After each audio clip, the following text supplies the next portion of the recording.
Hindi ko to gets. I just saw a video, parang a screen recorded video of this content creator here on TikTok. They're a huge content creator, huge enough, in fact, that I don't follow them, but I know of them. So very famous.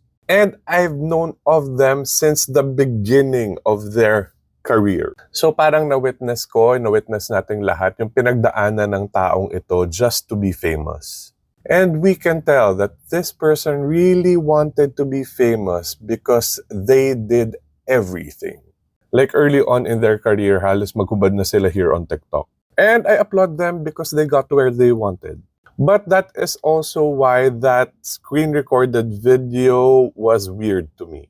Because on that recorded video, this personality was ranting na kada kibot daw nila issue. Pag wala daw silang ginawa issue.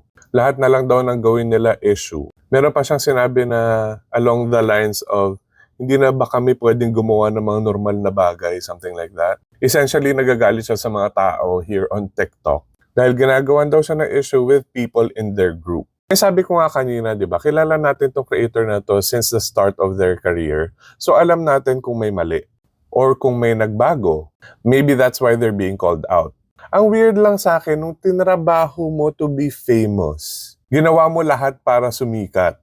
Tapos pag sikat ka na ayaw mo ng issue, ayaw mong may nasasabi sa'yo yung mga tao. So you just wanted the fame, not the consequences? I'm not famous, but I don't think that's how it works. Tapos you continue to post about it, you continue to address it, nagpapa-interview ka pa. At this point, baka nga marketing strategy na lang siya.